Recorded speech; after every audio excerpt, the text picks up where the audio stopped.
Things fall apart ನಲ್ಲಿ ಹೇಳಿದ್ದು ಕೂಡ ಇಲ್ಲಿದೆ, ಹಂಗ್ರಿ ಟ್ರೇಡ್ಸ್ ನಲ್ಲಿ ಕೇಳಿದ್ದ ವಿಷಯಗಳು ಕೂಡ ಇಲ್ಲಿದೆ, ಗ್ರೇಪ್ಸ್ ಆಫ್ ವಾರ್ತ್ ನಲ್ಲಿ ಹೇಳಿಕೊಡಿದ ವಿಷಯಗಳು ಇಲ್ಲಿದೆ. ಅತ್ಯಂತ ಸಂಕೀರ್ಣವಾದಂತಹ ಒಂದು ಸಂಗತಿಯನ್ನ ಅತಿ ಸೂಕ್ಷ್ಮವಾಗಿ, ಅತಿ ಸರಳವಾಗಿ ಓದುಗನ ಮನಸ್ಸಿಗೆ ನಾಟುವಂತೆ ಶ್ರೀಧರ್ ಬಳಗಾರ್ ರಚಿಸಿದ್ದಾರೆ. ಆ ಕಲಾಕಾರಿಕೆ ನಮ್ಗೆ ಇದರಲ್ಲಿ ಕಾಣಿಸುತ್ತೆ. ಈ ಕಾರಣದಿಂದಲೇ ನನಗೇನು ಅನ್ಸುತ್ತೆ ಅಂತಂದ್ರೆ, ಬಲಿಪಾದ ಕೂಡ ಈಗ ನಾನು ಹೇಳಿದಂಥ ಕೃತಿಗಳ ಸಾಲಿಗೆ ನಿಲ್ಲಬಹುದಾದಂಥ ಕೃತಿ. ನಾಳೆ ಇದೇನಾದ್ರೂ ಒಂದು ಇಂಗ್ಲಿಷಿಗೆ ಅನುವಾದ ಆದ ಮೇಲೆ ಈ ಕೃತಿಗಳು ಯಾವ ಜನಮನ್ನಣೆ ಪಡೆದಿದೆಯೋ, ಯಾವ ಪ್ರಶಂಸೆ ಪಡೆದಿದೆಯೋ, ಇದು ಕೂಡ ಅದಕ್ಕೆ ಅರ್ಹವಾದದ್ದು ಅಂತ ನಾನು ಹೆಮ್ಮೆಯಿಂದ ಹೇಳಬಲ್ಲೆ. ಇದು ಲೇಖಕರ ಮುಂದೆ ಅವ್ರು ಬರೆದ ಪುಸ್ತಕದ ಬಗ್ಗೆ ಮಾತಾಡೋದು ಅಂತಂದ್ರೆ, AR ರೆಹಮಾನ್ ಮುಂದೆ ನಿಂತ್ಕೊಂಡು ಇವ್ರು ಹೇಗೆ ಮ್ಯೂಸಿಕ್ ಕೊಡ್ತಾರೆ, ಸ್ವಲ್ಪ ಬಾರ್ಸ್ ತೋರಿಸು ಹಸಿ ಅಂತ ಹೇಳ್ದಂಗೆ ಇದು ಭಾರಿ ಕಷ್ಟದ ಕೆಲಸ. ಇದು ನಮ್ಮ ಪ್ರಕಾಶ್ ಹಾಗೆ ಪ್ರಭಾರ್ ಅವರು ಇಂಥ ಸಾಹಸವನ್ನು ಆಗಾಗ ಮಾಡಿಸ್ತಾ ಇರ್ತಾರೆ ನನ್ನ ಹತ್ರ. ಎಲ್ಲರಿಗೂ ನಮಸ್ಕಾರ.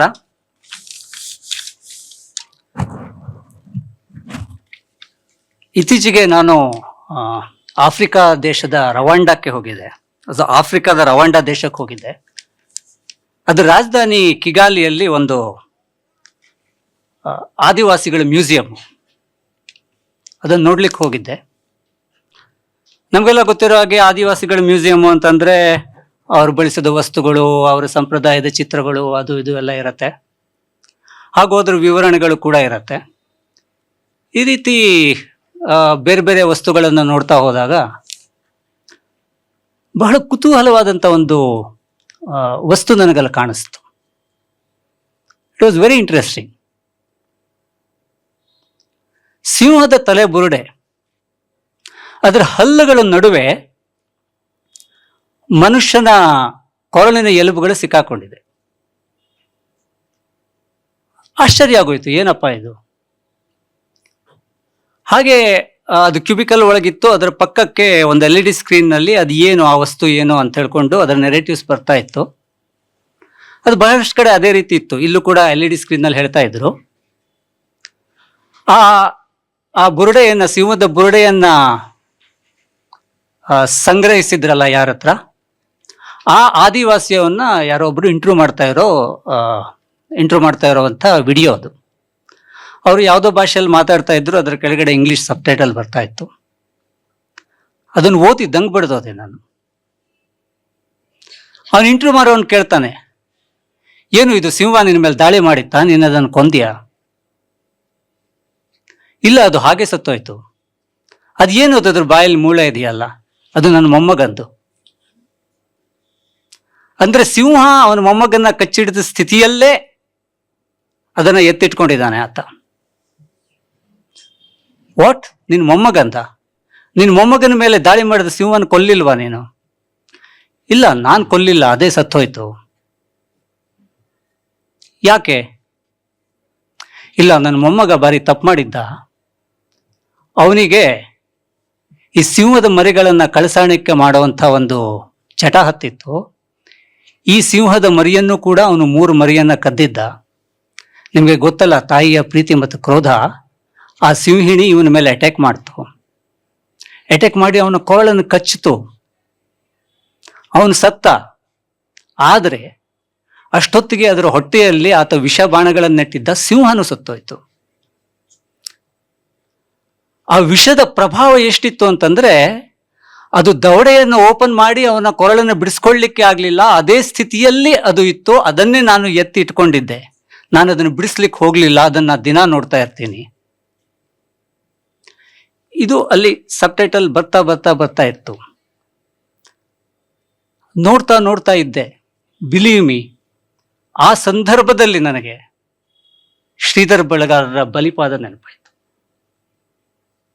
ಜಸ್ಟ್ ಇಮ್ಯಾಜಿನ್, ಸಿಂಹದ ಬುರುಡೆ, ಅದರ ಹಲ್ಲುಗಳ ನಡುವೆ ಸಿಕ್ಕಾಕೊಂಡಿರುವ ಮನುಷ್ಯನ ಕೊರಳಿನ ಎಲುಬುಗಳು, ಒಂದು ವಿಶೇಷವಾದ ವಸ್ತುವನ್ನು ನೋಡ್ತಾ ಇರುವಂತ ಸಂದರ್ಭ, ಒಂದು ಅನನ್ಯ ಗಳಿಗೆ. ಆ ಸಂದರ್ಭದಲ್ಲಿ ಒಂದು ಕಾದಂಬರಿ ನೆನಪಾಗಬೇಕು ಅಂತ ಹೇಳಂದ್ರೆ, ಆ ಕಾದಂಬರಿ ಕೂಡ ಅಷ್ಟೇ ವಿಶೇಷವಾಗಿರಬೇಕು, ಅನನ್ಯವಾಗಿರಬೇಕು ಅಲ್ವಾ? ಅಂಥದ್ದೇ ಕಾದಂಬರಿ ಶ್ರೀಧರ ಬಳಗಾರರ ಬಲಿಪಾದ ಅಂತ ನನಗನ್ನಿಸ್ತು. ಹಾಗೆ ಅನಿಸ್ತಾ ಇದೆ ಕೂಡ. ಹಾಗಾದ್ರೆ ಏನಿದೆ ಈ ಕಾದಂಬರಿಯಲ್ಲಿ? ಇದನ್ನ ನಮ್ಮ ಬಸವರಾಜ್ ಕಲ್ಗುಡಿ ಅವರು ಆಲ್ರೆಡಿ ಕೆಲವೊಂದು ವಿಷಯಗಳನ್ನು ಹೇಳಿದ್ದಾರೆ. ಅವ್ರು ಹೇಳಿದಾಗೆ ಪೋರ್ಚುಗೀಸರ ದಾಳಿಯಿಂದ ಬೆದರಿ ಗೋವಾದಿಂದ ಓಡಿ ಬಂದು ಜೊಯ್ಡಾದ ಕಾಡಿನಲ್ಲಿ ವಾಸವಾಗಿ ಅಲ್ಲೇ ಬೇರು ಬಿಟ್ಟು ತಮ್ಮ ನೆಲೆಯನ್ನು ಕಂಡುಕೊಂಡಂತಹ ಒಂದು ವಿಶಿಷ್ಟವಾದ ಕುಣಬಿ ಎನ್ನುವ ಬುಡಕಟ್ಟು ಸಮಾಜದ ಕಥೆ ಇದು. ಅವರ ಆಚಾರ ಸಂಪ್ರದಾಯ, ಅವರ ತಲ್ಲಣಗಳು, ಅವರ ಹೋರಾಟ, ಪ್ರಕೃತಿ ವಿಕೋಪ, ತಮ್ಮತನವನ್ನು ಉಳಿಸಿಕೊಳ್ಳುವ ಅವರ ಶ್ರದ್ಧೆ, ಹೋರಾಟ, ಇವನ್ನೆಲ್ಲ ಶ್ರೀಧರ್ ಬಳಗಾರರು ಅತ್ಯಂತ ಸೂಕ್ಷ್ಮವಾಗಿ ಅತ್ಯಂತ ದಟ್ಟವಾಗಿ ಇದರಲ್ಲಿ ಕಟ್ಕೊಡ್ತಾರೆ. ಹೇಗೆ ಅಂತಂದ್ರೆ ಸತತ 12 ವರ್ಷಗಳ ಕಾಲ ಆ ಸಮುದಾಯದ ಒಳಗೆ ಅವರು ಒಡನಾಡಿದ್ದಾರೆ, ಅಲ್ಲಿ ಮತ್ತೆ ಮತ್ತೆ ಹೋಗಿದ್ದಾರೆ. ದ್ವಿಭಾಷಿಗಳನ್ನ ಬಳಸ್ಕೊಂಡು ಆ ಬುಡಕಟ್ಟು ಜನಾಂಗದ ಭಾಷೆಯನ್ನು ಅರ್ಥ ಮಾಡ್ಕೊಂಡಿದ್ದಾರೆ. 12 ವರ್ಷಗಳ ಕಾಲ ಅವರ ಅನುಭವವನ್ನ ತಮ್ಮದಾಗಿಸಿಕೊಂಡು ಈ ಕೃತಿಯನ್ನು ರಚಿಸಿದ್ದಾರೆ. ಅದರಿಂದಾಗಿಯೇ ಈ ಕೃತಿ ಅಷ್ಟು ದಟ್ಟವಾಗಿ ನಮ್ಮ ಮನಸ್ಸಿಗೆ ನಾಟುವಂತೆ ಮೂಡಿ ಬಂದಿದೆ. ನಮ್ಮದೇ ನೆಲದ ಕಥೆಯಾಗಿದ್ರೂ ಕೂಡ ಇದು ಆ ಒಂದು ಪ್ರದೇಶಕ್ಕೆ ಸೀಮಿತವಾಗಿದೆ ಅಂತ ನನಗೆ ಅನಿಸ್ಲಿಲ್ಲ. ಇದೊಂದು ಇವತ್ತಿನ ಜಾಗತಿಕ ವಿದ್ಯಮಾನದ ಒಂದು ಪ್ರತಿನಿಧಿಯಾಗಿ ಈ ಕೃತಿ ನನಗೆ ಕಾಣಿಸ್ತಾ ಇದೆ. ಯಾಕೆ ಜಾಗತಿಕ ಪ್ರತಿನಿಧಿಯಾಗಿ ಇದು ಕಾಣಿಸ್ತಾ ಇದೆ ಅಂತಂದ್ರೆ, ಇಂತಹ ಹಲವು ಕಥನಗಳನ್ನು ನಾವು ಓದಿದ್ದೇವೆ. ಸಾಕಷ್ಟು ಜಗತ್ತಿನ ಸಾಕಷ್ಟು ಲೇಖಕರು ಈ ರೀತಿ ಸಬ್ಜೆಕ್ಟ್ಗಳನ್ನು ಡೀಲ್ ಮಾಡಿದ್ದಾರೆ. ನಾನು ಓದಿದ 3 ಜಾಗತಿಕ ಕಥನಗಳನ್ನು ಇಲ್ಲಿ ರೆಫರೆನ್ಸ್ ತಗೊಂಡು ಯಾಕೆ ಬಲಿಪಾದ ಕೂಡ ಅಂಥದ್ದೇ ಕೃತಿಯಾಗುತ್ತೆ ಅಂತ ಹೇಳೋದನ್ನ ನಾನು ಹೇಳ್ತೇನೆ. ಮೊದಲನೇ ಕೃತಿ ಚಿನುವಾ ಅಚೆಬೆದು ಥಿಂಗ್ಸ್ ಫಾಲ್ ಅಪಾರ್ಟ್, ನಮಗೆಲ್ಲ ಗೊತ್ತಿರುವಂಥದ್ದೇ.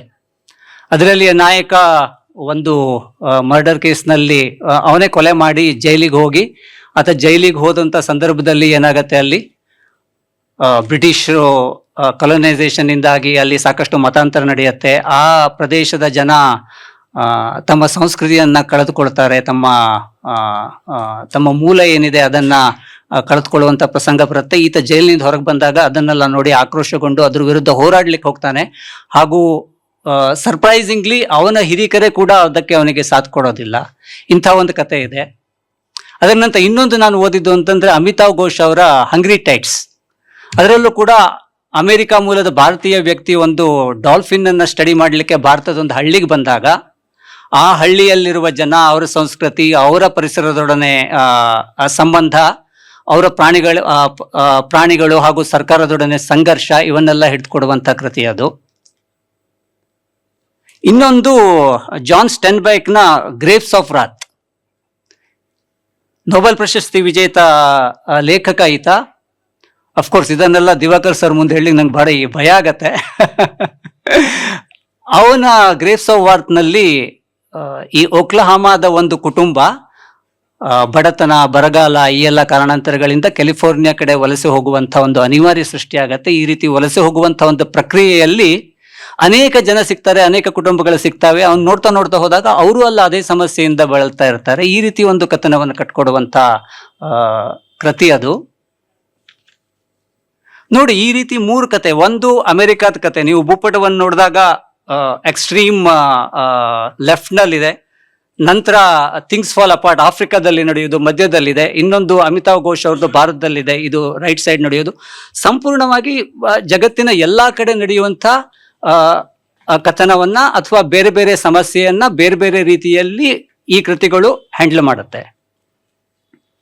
ಬಲಿಪಾದಕ್ಕೆ ಬಂದ್ರೆ ಈ ಎಲ್ಲಾ ವಿಷಯಗಳನ್ನ ಬಲಿಪಾದ ನಮಗೆ ತೋರಿಸ್ಕೊಡುತ್ತೆ.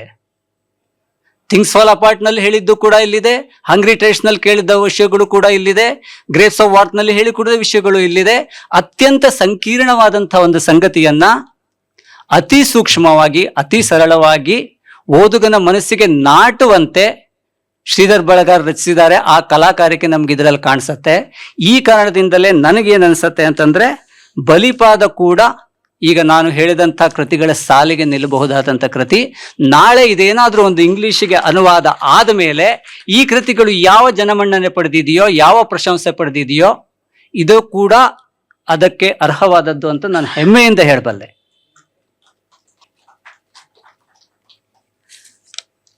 ಇನ್ನು ಇಷ್ಟೆಲ್ಲ ಹೇಳ್ತಾ ಇದ್ದಾರೆ, ಏನಿದೆ, ಯಾವ್ಯಾವ ವಿಷಯಗಳಿದೆ ಇಲ್ಲಿ? ಒಂದು 3-4 ಉದಾಹರಣೆ ಕೊಡ್ತೇನೆ. ಇದು ಹೇಗಂತಂದ್ರೆ, ನದಿ ನೀರಿನಲ್ಲಿ ಬೊಕ್ಸ ನೀರನ್ನ ಎತ್ತು ಕುಡ್ದಾಗೆ. ಒಂದು ಬಸವರಾಜ್ ಕಲ್ಗುಡಿ ಸರ್ ಹೇಳಿದಾಗೆ, ಈ ಬುಡಕಟ್ಟು ಸಮುದಾಯ ಹಾಗೂ ಪ್ರಕೃತಿಯ ಜೊತೆ ಅವರ ಅವಿನಾಭಾವ ಸಂಬಂಧ ಹೇಗಿದೆ ಅನ್ನೋದನ್ನ ತೋರಿಸ್ಕೊಡುವಂತ ಒಂದು ವಿಷಯ ಬರುತ್ತಲ್ಲಿ. ಅದೇ ಒಂದು ಪ್ರೇಮ ಕಥನದಲ್ಲಿ ಆ ಹುಡುಗಿಗೆ ಏನ್ ಹೇಳ್ತಾರೆ ಅಂತಂದ್ರೆ, ನಿನಗೆ ವಿಧವಾ ಯೋಗ ಇದೆ, ನೀನು ಮದುವೆ ಆದವನು ಸತ್ತೋಗ್ಬಿಡ್ತಾನೆ, ಅದಕ್ಕೆ ನೀನು ಮರವನ್ನು ಮದುವೆ ಆಗು, ಮರವನ್ನು ಕಡಿದು ಬಿಡೋಣ, ಆಮೇಲೆ ಇವನನ್ನು ಮದುವೆ ಆಗು ಅಂತ ಹೇಳ್ತಾರೆ. ಎಲ್ಲ ಒಪ್ಕೊಂಡು ಮರ ಮದುವೆ ಆಗುತ್ತೆ. ಕಡಿಯೋ ಪ್ರಸಂಗ ಬಂದಾಗ ಅವಳು ಹೇಳ್ತಾಳೆ, ಇಲ್ಲ, ಮರ ಕಡಿಯೋ ಕೂಡುದು. ಯಾಕೆ ಮರ ಕಡಿಬಾರ್ದಪ್ಪ, ನೀನು ಮದುವೆ ಆಗ್ಬೇಕು ಅನ್ನೋ ಹೇಳಿದಾಗ ಅವಳು ಹೇಳುವ ಒಂದು ಮಾತು ಬರುತ್ತೆ ಅಲ್ಲಿ, ಒಬ್ಬನನ್ನ ಕೊಂದು ನಾನು ಇನ್ನೊಬ್ಬನ ಮದುವೆ ಆಗ್ಲಿಕ್ಕೆ ಸಿದ್ಧ ಇಲ್ಲ, ಅಥವಾ ಒಬ್ಬನನ್ನ ಕೊಂದು ನಾನು ಇನ್ನೊಬ್ಬನನ್ನ ಬದುಕಿಸ್ಲಿಕ್ಕೆ ಸಿದ್ಧ ಇಲ್ಲ ಅಂತಂದ್ರೆ, ಮರವನ್ನು ಮನುಷ್ಯನಾಗಿ ಕಾಣುವಂತಹ ಒಂದು ಮನಸ್ಥಿತಿ ಇದೆಯಲ್ಲ, ಅದು ಆ ಬುಡಕಟ್ಟು ಜನಾಂಗದವರಲ್ಲಿ ಇತ್ತು ಅನ್ನೋದನ್ನ ಸೂಚಿಸುವಂತ ಒಂದು ಪ್ರಸಂಗ ಬರುತ್ತೆ. ಅದೇ ರೀತಿ ಇದೇ ಬುಡಕಟ್ಟು ಜನಾಂಗದವರ ಜೊತೆ ಹಾಗೂ ಪ್ರಾಣಿಗಳ ಜೊತೆ ಎಂಥ ಒಂದು ಸಂಘರ್ಷ ಆಗತ್ತೆ ಅನ್ನೋದನ್ನು ಕೂಡ ಅವ್ರು ಹೇಳ್ತಾರೆ. ಉದಾಹರಣೆಗೆ, ಇವರು ವಾಸವಿರುವಂತಹ ಜಾಗವನ್ನ ಹುಲಿ ಸಂರಕ್ಷಣಾ ಪ್ರದೇಶ ಅಂತ ಹೇಳ್ಕೊಂಡು ಗೌರ್ಮೆಂಟ್ ಅನೌನ್ಸ್ ಮಾಡಿಬಿಡತ್ತೆ. ಹಾಗೂ ಇಲ್ಲಿ ಅವರು ವಾಸ ಇದಾರಲ್ಲ, ಅವರನ್ನೆಲ್ಲ ಅಲ್ಲಿಂದ ಎತ್ತಂಗಡಿ ಮಾಡ್ಬೇಕಾಗತ್ತೆ, ಯಾಕಂದ್ರೆ ಅವರುಗಳಿಂದ ಹುಲಿಗಳಿಗೆ ತೊಂದರೆ ಇದೆ ಅಂತ. ಅವ್ರನ್ನ ಫೋರ್ಸಿಬಲಿ ಅಲ್ಲಿಂದ ಬೇರೆ ಕಡೆ ಕಳಿಸ್ಲಿಕ್ಕೆ ನೋಡ್ತಾರೆ. ಇದು ನೋಡಿ ಎಂತ ಕಷ್ಟ. ಹಾಗಾದ್ರೆ ಆ ಕಾಡಿನ ಮೂಲ ನಿವಾಸಿಗಳು ಹುಲಿಯೋ ಅಥವಾ ಈ ಆದಿವಾಸಿಗಳು? ಆ ಕಾಡಿನಲ್ಲಿ ಇರುವ ಹಕ್ಕು ಹುಲಿಗೆ ಹೆಚ್ಚಿದೆಯೋ ಅಥವಾ ಈ ಆದಿವಾಸಿಗಳಿಗಿದೆಯೋ? ಈ ಒಂದು ಪ್ರಶ್ನೆ ನಮ್ಮದ್ರಿಗೆ ನಿಲ್ಲಿಸ್ತಾರೆ ಅವರು. ಇನ್ನೊಂದು, ಸಂಸ್ಕೃತಿ ನಾಶ. ನಾವು ಏನು ನಡ್ಕೊಂಡು ಬಂದಿದ್ವಿ ಅದು ಮರೆಯಾಗ್ತಾ ಇರುವಂತಹ ಒಂದು ತಲ್ಲಣ. ಇದು ಭಾಷೆ ವಿಷಯದಲ್ಲಿ ಬರುತ್ತೆ ಅವರಿಗೆ, ಇವರಿಗೆ ಯಾರಿಗೂ ಕನ್ನಡ ಬರೋದಿಲ್ಲ. ವೆರಿ ಇಂಟ್ರೆಸ್ಟಿಂಗ್ಲಿ ಇದು ನಮ್ಗೆ ಅನಿಸ್ಬೋದು, ಮರಾಠಿ ಮತ್ತು ಕೊಂಕಣಿ ಮಿಶ್ರಿತ ಒಂದು ಬುಡಕಟ್ಟು ಜನಾಂಗದ ಭಾಷೆಯನ್ನು ಮಾತಾಡ್ತಾರೆ. ಸರ್ಕಾರ ಅವರಿಗೆ ಕನ್ನಡ ಕಲಿಸ್ಬೇಕು, ಕನ್ನಡ ಶಾಲೆ ತೆಗೆಯುತ್ತೆ, ಅಲ್ಲಿಂದ ಒಂದು ಶಿಕ್ಷಕರನ್ನು ಕಳಿಸ್ತಾರೆ. ಕನ್ನಡ ಅಪೂಟ ಬರೋದಿಲ್ಲ ಅವರಿಗೆ. ಇವನು ಕನ್ನಡ ಹೇಳ್ಕೊಡ್ತಾನೆ, ಇವರಿಗೆ ಗೊತ್ತಾಗಲ್ಲ ಮಕ್ಕಳಿಗೆ. ಊರು ಜನರೆಲ್ಲ ಸೇರಿ ಪ್ರತಿಭಟಿಸ್ತಾರೆ. ಬೇರೆ ಭಾಷೆಯನ್ನ ಕಲಿಯೋದು ಅಂತಂದ್ರೆ ಇದೊಂದು ಮತಾಂತರ ಮಾಡಿದಂತಹ ಒಂದು ಅಪರಾಧ ಇದು ಅಂತ ಹೇಳ್ತಾರೆ. ಎಲ್ಲ ಪ್ರತಿಭಟನೆ ಮಾಡ್ತಾರೆ, ದೂರು ಕೊಡ್ತಾರೆ, ಆ ಶಿಕ್ಷಕನನ್ನ ಓಡಿಸ್ಬಿಡ್ತಾರೆ. ಆದ್ರೆ ಮಜಾ ನೋಡಿ, ಇದೇ ಕನ್ನಡ ಬೇಡ ಅಂತೇಳಿ ಶಿಕ್ಷಕನನ್ನ ಓಡಿಸಿದ ಬುಡಕಟ್ಟು ಜನಾಂಗ ಇಂಗ್ಲಿಷನ್ನು ಕಲಿಯತ್ತೆ. ಹೇಗೆ? ಅಲ್ಲೊಂದು ಪಾತ್ರ ಬರುತ್ತೆ, ಅವಳಿಗೆ ಇಂಗ್ಲಿಷ್ ಬರೋದು, ರುಕ್ಮಿಣಿ ಅಂತ ಹೇಳಿ. ಅವಳು ಮಕ್ಕಳನ್ನ ಆಟಕ್ಕೆ ಕರೀತಾಳೆ. ಆಟದ ನಡುವೆ ಇಂಗ್ಲಿಷ್ ಮಾತಾಡಿ ಅವಳು ಇಂಗ್ಲಿಷ್ ಕಲಿಸ್ಬಿಡ್ತಾಳೆ. ಇದನ್ನ ತುಂಬಾ ಸೊಗಸಾಗಿ ಶ್ರೀಧರ್ ಬಾಳ್ಗಾಡ್ರು ಒಂದೇ ಸಾಲಲ್ಲಿ ಹೇಳ್ತಾರೆ, ಬೋಧನೆಯ ಬಂಧನದಲ್ಲಿ ವಿಷಯ ಭಾಷೆ ಸಿಲುಕಕೂಡದು ಅನ್ನೋದನ್ನ ಹೇಳ್ಕೊಡ್ತಾರೆ. ಬಟ್ ಇದು ಒಂದು ಆಸ್ಪೆಕ್ಟ್ ಆಫ್ ದ ನಾವೆಲ್, ಹೇಗೆ ಒಂದು ಸಂಸ್ಕೃತಿ ನಿಧಾನವಾಗಿ ನಾಶವಾಗ್ತಾ ಹೋಗುತ್ತೆ ಅನ್ನೋದು. ಅದರ ಜೊತೆ ಅತಿ ಮುಖ್ಯವಾದ ಒಂದು ತಲ್ಲಣ ಇಲ್ಲಿ ಬರೋದು ಏನಂತಂದ್ರೆ, ಒಂದು ಜಾಗದಲ್ಲಿ ಬೆಳೆದಂತ ಗಿಡದ ಬೇರು ಸಮೇತ ಕಿತ್ತು ಅಭಿವೃದ್ಧಿಯ ನೆವದಲ್ಲಿ ನೀವು ಅದನ್ನ ಬೇರೆ ಕಡೆ ನೆಟ್ಟಾಗ ಏನಾಗತ್ತೆ, ಯಾವ ರೀತಿಯ ಸ್ಪಂದನೆಗಳು ಸಿಗತ್ತೆ. ಈ ಮೊದಲು ಹೇಳಿದಾಗೆ ಕಾಳಿ ನದಿಯ ತೀರದಲ್ಲಿರುವವರು ಇವರು. ಅಲ್ಲಿ ಕಾಳಿ ನದಿಗೆ ಅಣೆಕಟ್ಟನ್ನು ಕಟ್ತಾರೆ. ಅಣೆಕಟ್ಟನ್ನು ಕಟ್ಟಿದಾಗ ಸುಪ ಅನ್ನುವ ಊರು ಮುಳುಗೋಗತ್ತೆ, ಸುತ್ತಮುತ್ತಲಿನ ಊರುಗಳು ಮುಳುಗೋಗತ್ತೆ. ಅದನ್ನ ಬಹಳ ಚಂದವಾಗಿ ಕಟ್ಕೊಡ್ತಾರೆ. ಅವ್ರು ಹೇಳುವ ಸಾಲಿನಲ್ಲೇ ನಾನು ಓದ್ತೀನಿ. ಆ ಸಂದರ್ಭದ ಒಂದು ಪ್ಯಾರ, ಮನೆತನಕ ನೀರು ಏರಿದರೂ ಕೊಪ್ಪದವರು ಮನೆ ತೊರೆಯಲು ಸಿದ್ಧರಿರಲಿಲ್ಲ. ಕೊಪ್ಪ ಅಂತಂದ್ರೆ ಆ ಊರು. ಅಲ್ಲಿ ಉಪವಾಸ ಅನ್ನೋ ಪಾತ್ರ. ಅವನು ಹೇಳ್ತಾನೆ, ನಮ್ಗೆ ಜಾಗೆ ಕೊಟ್ಟಿದ್ದಾರೆ, ಜರೂರಿ ಅಲ್ಲಿಗೆ ಹೋಗೋದೆ ಎಂದು ಅವರ ಮನವೊಲಿಸಲು ಯತ್ನಿಸಿದನು. ಮುಳುಗಿದ್ರು ನಮ್ಮ ನೆಲ ಬಿಡಬಾರ್ದು ಎಂದು ಹೇಳಿದ್ದು ಮರೆತಂತಿದೆ ನೀವು ಅಂತ ಊರಿನವರು ಮುದುಲ್ಸ್ತಾರೆ ಅವನ್ನ. ಸರ್ಕಾರ ಮುಳುಗುತ್ತಿದ್ದ ಕೊಪ್ಪಕ್ಕೆ ಲಾರಿ ಕಳುಹಿಸಿತು. ಲಾರಿಯಿಂದಿಳಿದ ದಾಂಡಿಗರು ಮನೆಯೊಳಗಿನ ಸಾಮಾನುಗಳನ್ನು ಹೊತ್ತು ಲಾರಿ ತುಂಬಿಸಿದರು. ಕೊಪ್ಪದವರು ಅಡ್ಡ ನಿದ್ದುಕೊಂಡು ತಡೆಯೊದ್ದಿದರು. ನಿಮಗೆ ಮಳ್ಳಿ ಹಿಡ್ದಿದೆ, ಜೀವಂತ ಸಮಾಧಿ ಆಗ್ತೀರಿ, ಊರು ಮುಳುಗ್ತಾ ಉಂಟು, ತಕರಾರು ಮಾಡುವವರನ್ನ ಜೈಲಿಗೆ ಹಾಕ್ತೇವೆ, ಮೇಲಿಂದ ಆರ್ಡರ್ ಉಂಟು ಎಂದು ಸ್ವತಃ ತಹಶೀಲ್ದಾರರೇ ಸಿಟ್ಟಾದರು. ಆದರೂ ಸಾಮಾನು ತುಂಬಿದ ಲಾರಿ ಏರದೆ ಮನೆಯ ಸನಿಹ ಹತಾಶರಾಗಿ ನಿಂತರು ಜನ. ಮನೆ ಮಾಡೊಂದು ಕುಸಿದು ನೀರೊಳಗೆ ಮುಳುಗೋಯ್ತು. ಕಾಡು ಗದ್ದೆ ಮನೆ ಕಳೆದುಕೊಂಡ ಅವರು ಅಕ್ಷರಶಃ ಭಿಕ್ಷುಕರಂತೆ ಕಾಣ್ತಾ ಇದ್ರು. ಜೀಪಿಂದ ಇಳಿದ ಪೊಲೀಸರು ಜನರನ್ನು ಎಳೆದು ಲಾರಿ ಹತ್ತಿಸಿದ್ರು. ಆಮೇಲೆ ರಾಮನಗರ ಅಂತ ಊರಿನಲ್ಲಿ ಅವರಿಗೆಲ್ಲ ವಸತಿ ಕಲ್ಪಿಸಲಾಗತ್ತೆ. ಆ ರಾಮನಗರ ಶಾಲೆಯ ಮೈದಾನದಲ್ಲಿ ಲಾರಿ ಅವರನ್ನು ಕುರಿಗಳಂತೆ ಇಳಿಸಿ ಹೋಯಿತು. ಅದಾಗಲೇ ಇನ್ನಷ್ಟು ಜನ ಅಲ್ಲಿ ಜಮಾಯಿಸಿ ಆಗಿತ್ತು. ಒಬ್ಬೊಬ್ಬರ ಮನೆ ಸಾಮಾನು ಮತ್ತೊಬ್ಬರ ಸಾಮಾನುಗಳಲ್ಲಿ ಬೆರೆತು ಹೋಗಿತ್ತು. ಅನೇಕರು ಕೊಪ್ಪದಿಂದ ಇಷ್ಟು ದೂರ ಇದೇ ಮೊದಲ ಬಾರಿ ಬಂದವರಾಗಿದ್ರು. ಕಂದಾಯ ಕಚೇರಿಯ ಗುಮಾಸ್ತನೊಬ್ಬ ಸಂಸತ್ತರಿಗೆ ಹಂಚಿಕೆಯಾದ ಜಮೀನಿನ ಯಾದಿ ಓದ್ತಾ ಇದ್ರು. ಆ ಊರಿಗೆ ಸುಖನಗರ ಎಂದು ಬರೆದ ಬೋರ್ಡ್ ಅನ್ನು ರಸ್ತೆಯಲ್ಲಿ ಕೆತ್ತಿಸಿ ನಿಲ್ಲಿಸಿದ್ರು. ನೋಡಿ ಎಂಥ ಒಂದು ವ್ಯಂಗ್ಯ ಇದೆ ಇದರಲ್ಲಿ. ಇದನ್ನು ಓದ್ತಾ ಇರೋಂಗೆ ನನಗೆ ಈ ರಷ್ಯಾದಲ್ಲಿ ಚರ್ನೋಬಿಲ್ ದುರಂತ ಆಯ್ತಲ್ಲ, ಆ ದುರಂತ ಆದಾಗ ತುಂಬಾ ವಿಕಿರಣದಿಂದಾಗಿ ಸಾಕಷ್ಟು ಜನರಿಗೆ ತೊಂದರೆ ಆಯಿತು. ಸರ್ಕಾರ ಅಲ್ಲಿಂದ ಜನರನ್ನೆಲ್ಲ ಬೇರೆ ಕಡೆ ಹೋಗುವಂತ ಅನಿಸ್ತು. ಆಗ ಅಲ್ಲಿ ಅನೇಕ ಜನ ಆ ಜಾಗ ಬಿಟ್ಟು ಕದಲಿಕ್ಕೆ ಸಿದ್ಧನೇ ಇರಲಿಲ್ಲ. ನಾವು ಹೋಗೋದಿಲ್ಲ ಅಂತಂದ್ರು ಅವರು. ಅವರನ್ನು ಆಕ್ಚುಲಿ ಚರ್ನೋಬಿಲ್ ಬಾಬುಷ್ಕಾಗಳು ಅಂತಾನೆ ಕರೀತಾರೆ. ನಾವು ವಿಕಿರಣದಿಂದ ಸತ್ರು ಪರವಾಗಿಲ್ಲ, ನಾವು ಬೇರೆ ಕಡೆ ಹೋಗಿ ಸಾಯೋದಿಲ್ಲ ಅಂತಂದ್ರು ಅವರು. ಇವತ್ತಿಗೂ ಕೂಡ 70-80 ವರ್ಷದ ಮುದುಕಿಯವರು ಅಲ್ಲಿದ್ದಾರೆ. ಎಷ್ಟೋ ಜನ ಹೋದವರು ವಾಪಸ್ ಬಂದು ನನ್ನ ಮೂಲದಲ್ಲ ನಾನು ಇಲ್ಲೇ ಇರ್ತೀನಿ ಅಂತ ಹೇಳ್ಕೊಂಡು ಬದುಕೊಂಡವರು ಚರ್ನೋಬಿಲ್ ಬಾಬುಷ್ಕಗಳು ಇವತ್ತು ಕೂಡ ಆ ದುರಂತವಾದಂಥ ಜಾಗದಲ್ಲಿ ವಾಸವಾಗಿ ಅನಾರೋಗ್ಯದಿಂದ ಪೀಡಿತರಾಗಿ ಅಲ್ಲೇ ಇದ್ದಾರೆ. ಅವರನ್ನು ಕೇಳಿದ್ರೆ ಹೇಳ್ತಾರಂತೆ, ಅಲ್ಲಿ ಇಲ್ಲಿಂದ ಹೋದವ್ರಿಗಿಂತ ನಾವು ಚೆನ್ನಾಗಿದ್ದೀವಿ ಅಂತ ಹೇಳ್ತಾರಂತೆ ಅವರು. ಹಾಗೆ ಇನ್ನೊಂದು ನಾನು ಘಟನೆ ಎಲ್ಲೋ ಓದಿದ್ದು ನನಗೆ ನೆನಪಾಯ್ತು. ಚೀನಾದಲ್ಲಿ ಒಂದು ಹೆಸರು ನೆನಪೋಗಿದೆ, ಏನೋ ಗ್ರೇಟ್ ಏಂಜಲ್ಸ್ ಯಾವುದೋ ಒಂದು ನದಿಗೆ ಅಣೆಕಟ್ಟು ಕಟ್ಟುವಾಗ ಒಂದು ಅಲ್ಲಿ ಪತ್ರಕರ್ತ ಒಬ್ಬಳನ್ನ ಸಂದರ್ಶನ ಮಾಡ್ತಾನೆ. ಆಗ ಅವಳು ಹೇಳ್ತಾಳೆ, ನನ್ನ ಮನೆ ಮುಳುಗ್ತಾ ಇದೆ ಅಂತ ನನಗೇನು ಬೇಜಾರಿಲ್ಲ, ಆದ್ರೆ ನನ್ನ ಮನೆಯಿಂದ ಒಂದು ಕಾಲ್ದಾರಿ ನದಿಗೆ ಹೋಗತ್ತೆ. ಈ ವರ್ಷದಲ್ಲಿ ನಾನು 70 ವರ್ಷ ಆ ಕಾಲ್ದಾರಿಯಲ್ಲಿ ಓಡಾಡ್ತಿದ್ದೇನೆ, ನಾಳೆ ಆ ಕಾಲ್ದಾರಿ ಎಲ್ಲಿ ಹೋಗತ್ತೆ? ಸೊ ಇದು ಒಂದು ಪ್ರದೇಶದಿಂದ ಜನರನ್ನ ನೀವು ಬೇರೆ ಪ್ರದೇಶಕ್ಕೆ ಒತ್ತಾಯಪೂರ್ವಕವಾಗಿ ಯಾವುದೋ ಒಂದು ಅಭಿವೃದ್ಧಿಯ ನೆವದಲ್ಲಿ ಸ್ಥಳಾಂತರಿಸಿದಾಗ ಅಥವಾ ಸ್ಥಳಾಂತರವಾಗುವ ಅನಿವಾರ್ಯತೆಯನ್ನು ಸೃಷ್ಟಿಸಿದಾಗ ಅಲ್ಲಿ ಏನು ತಲ್ಲಣಗಳಾಗತ್ತೆ ಅನ್ನೋದನ್ನ ನೀವು ಅನುಭವ ಮುಖೇನ ಈ ಕಾದಂಬರಿಯಲ್ಲಿ ತಿಳ್ಕೊಳ್ಬಹುದು. ಹಾಗೂ ಎಲ್ಲಕ್ಕಿಂತ ಮುಖ್ಯವಾಗಿ ಮತ್ತೊಂದು ಆಸ್ಪೆಕ್ಟ್ ಅನ್ನ ಕಾದಂಬರಿ ಏನು ಹ್ಯಾಂಡಲ್ ಮಾಡುತ್ತೆ ಅಂದ್ರೆ ದೊಡ್ಡ ದ್ವಂದ್ವ. ಇವತ್ತು ನಾವೆಲ್ಲ ನೋಡ್ತಾ ಇರುವಂತಹ ಒಂದು ದೊಡ್ಡ ದ್ವಂದ್ವ. ನಮ್ಮೆಲ್ಲರ ಕೈಲೂ ಮೊಬೈಲ್ ಇದೆ, ಬೆರಳಂಚಿನಲ್ಲೇ ಜಗತ್ತಿದೆ. ಇದರಿಂದ ನಿಮ್ಗೆ ಲಾಭ ಆಯ್ತಾ ನಷ್ಟ ಆಯ್ತಾ? ದೇಶ ತುಂಬಾ ಹೈವೇಗಳಾಗಿದೆ, ಇದರಿಂದ ನಾಶ ಆಯ್ತೋ ನಷ್ಟ ಆಯ್ತೋ? ಇಂಟರ್ನೆಟ್ಟು, ಯಂತ್ರ, AI ಎಲ್ಲವೂ ಇದೆ, ಇದರಿಂದ ನಾಶ ಆಯ್ತೋ ನಷ್ಟ ಆಯ್ತೋ? ಗೊತ್ತಿಲ್ಲ. ಒಂದು ಸೂಕ್ಷ್ಮ ಎಳೆ ಅದು.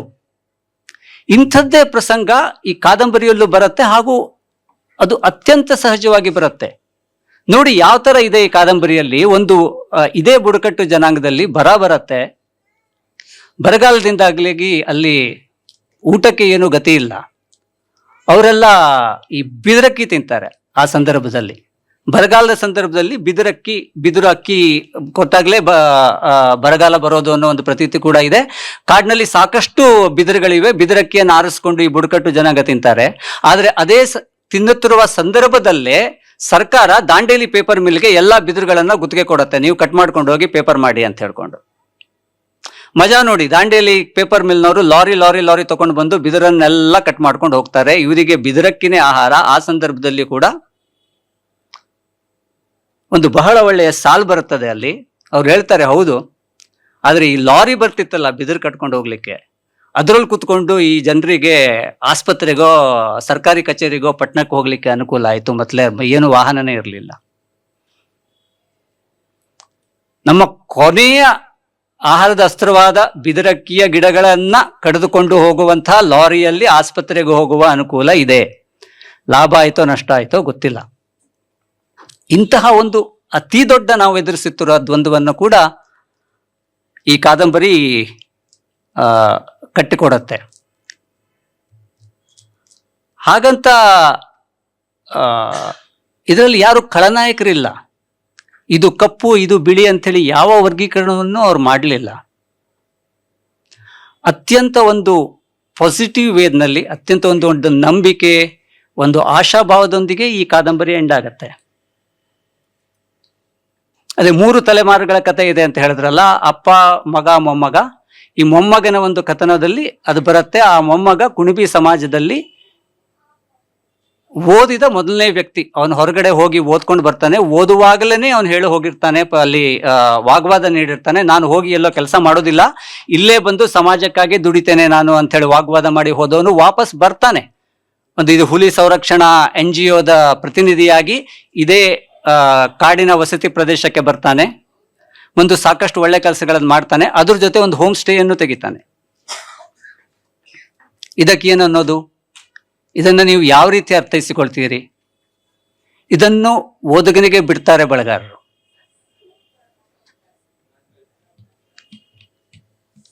ಒಂದು ಮಾತಿದೆಯಲ್ಲ,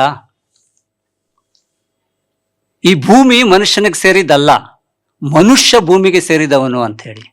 ಆದರೆ ಮನುಷ್ಯ ಈ ಭೂಮಿಯೆಲ್ಲ ತನಗೆ ಸೇರಿದ್ದು ಅಂತ ಏನು ಪ್ರಕೃತಿಯನ್ನ ಇವತ್ತು ನಾಶಪಡಿಸ್ತಾ ಇದ್ದಾನೆ. ಇದನ್ನು ನೋಡಿದಾಗೆಲ್ಲ ನನಗೆ ಒಂದು ಪ್ರಶ್ನೆ ಕಾಡ್ತಾ ಇರತ್ತೆ. ಸರಿ, ಎಲ್ಲ ಹೌದು, ಎಲ್ಲರೂ ಹೇಳ್ತಾರೆ ಪ್ರಕೃತಿ ನಾಶ ಒಳ್ಳೆಯದಲ್ಲ, ಎಲ್ಲ ನಾಶ ಆಗತ್ತೆ.